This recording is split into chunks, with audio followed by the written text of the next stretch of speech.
নবম শ্রেণীর ছাত্রছাত্রীরা, তোমাদের প্রজ্ঞেশ টিউটোরিয়াল ইউটিউব চ্যানেলে স্বাগত। আজকের ভিডিওতে ইতিহাস বিষয়ের বিংশ শতকের ইউরোপ অধ্যায় থেকে অতি সংক্ষিপ্ত প্রশ্নোত্তর আলোচনা করছি, তাই প্রথম থেকে শেষ পর্যন্ত ভিডিওটি দেখতে থাকো। এই চ্যানেলটিকে সাবস্ক্রাইব করে সঙ্গে থেকো, যাতে এই শেষ মুহূর্তে গুরুত্বপূর্ণ ভিডিওগুলি চ্যানেলে আপলোড করার সঙ্গে সঙ্গে তোমাদের কাছে নোটিফিকেশান পৌঁছে যায়। এই ভিডিওগুলি বন্ধুদের মধ্যে শেয়ার করো, যাতে তারাও জানতে পারে। প্রথমে কিছু অতি সংক্ষিপ্ত প্রশ্নোত্তর আলোচনা করছি, যার প্রতিটি প্রশ্নের মান 1।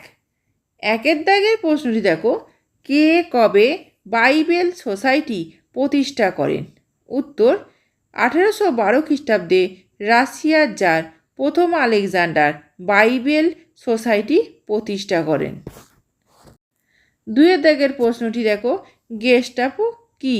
জার্মানির ন্যাৎসি বাহিনীর গুপ্ত পুলিশ বাহিনীকে বলা হতো গেস্টাপো। তিনের দাগের প্রশ্নটি দেখো, হিটলার কে ছিলেন? উত্তর, জার্মানির চ্যান্সেলর তথা ন্যাৎসি দলের প্রধান ছিলেন হিটলার। চারের দাগের প্রশ্নটি দেখো, কবে কাদের মধ্যে কমিনটার্ন বিরোধী চুক্তি স্বাক্ষরিত হয়? উত্তর, জার্মানি এবং জাপানের মধ্যে 1936 খ্রিস্টাব্দে কমিনটার্ন বিরোধী চুক্তি স্বাক্ষরিত হয়।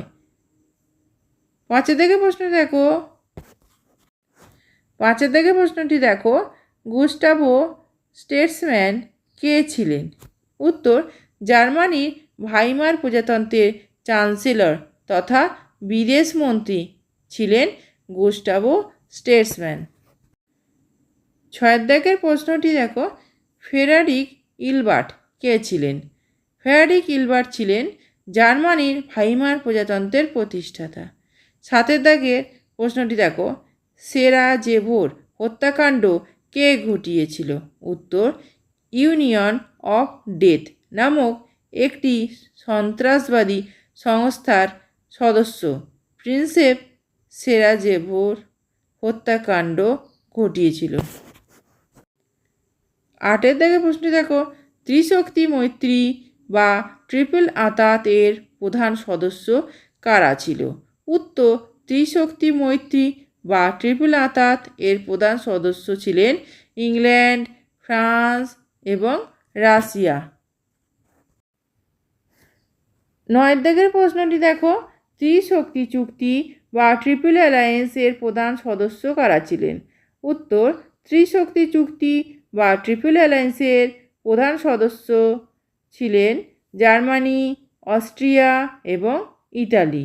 10এর দাগের প্রশ্নটি দেখো, প্রাবদা কি? উত্তর, প্রাবদা হলো রাশিয়ার বলশেভিক দলের মুখপত্র।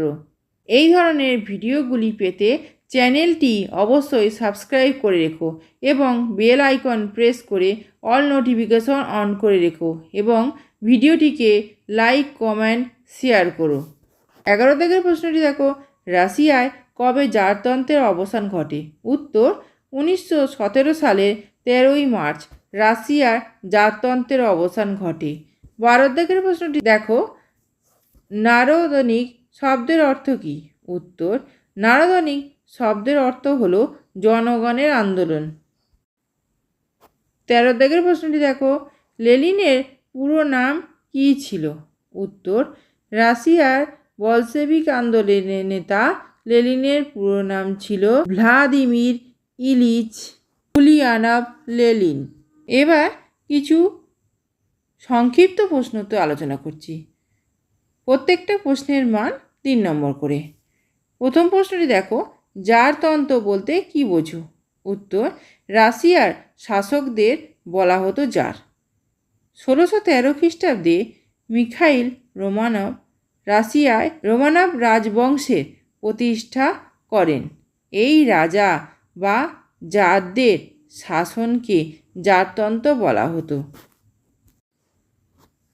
2 দাগের প্রশ্ন দেখো, জার প্রথম নিকোলাসের দুটি গুরুত্বপূর্ণ অবদান উল্লেখ করো।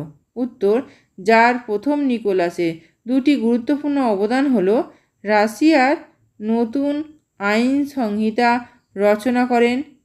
পরেরটি দেখো, রাশিয়ার শিল্পের উন্নতিকল্পে বিশেষ পদক্ষেপ করেন। 3 দাগের দেখো, 1861 খ্রিস্টাব্দে ভূমিদাসের মুক্তির ঘোষণাপত্রে কি বলা হয়েছিল? উত্তর, রাশিয়ার জার দ্বিতীয় আলেকজান্ডার 1861 খ্রিস্টাব্দে ভূমিদাসের মুক্তির ঘোষণাপত্র জারি করেন। এতে বলা হয়, ক, সামন্তপ্রভুদের অধীনতা থেকে ভূমিদাসদের মুক্ত করা হয়, তাদের স্বাধীন নাগরিকের মর্যাদা ও অধিকার দেওয়া হয়।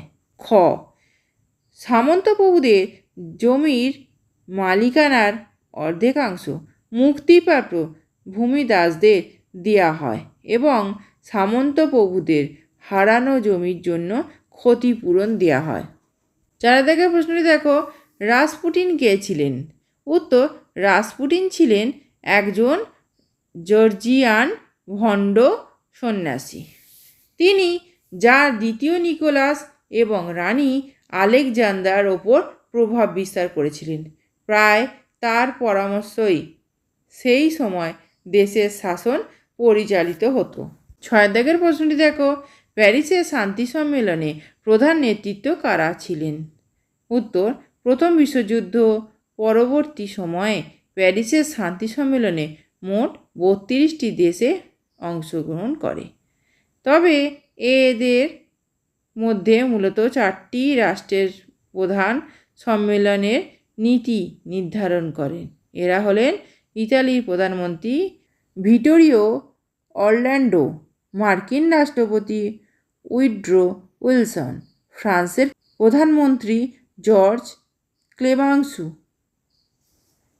এবং ইংল্যান্ডের প্রধানমন্ত্রী লয়েড জর্জ।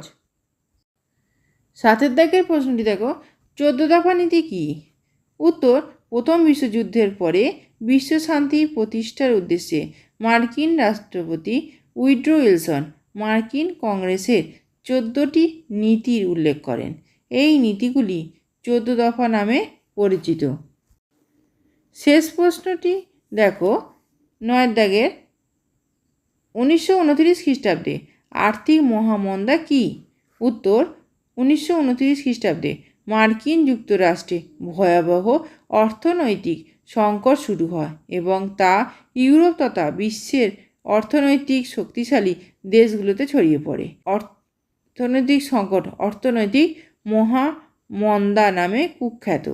এই মহামন্দা 1929 থেকে 33 খ্রিস্টাব্দ পর্যন্ত বিদ্যমান ছিল। এই ভিডিওটি যদি ভালো লেগে থাকে তাহলে অবশ্যই লাইক, কমেন্ট ও শেয়ার করো এবং চ্যানেলটিকে অবশ্যই সাবস্ক্রাইব করো। এছাড়া প্রোগ্রেস টিউটোরিয়াল ফেসবুক পেজটি লাইক ও ফলো করো। ধন্যবাদ।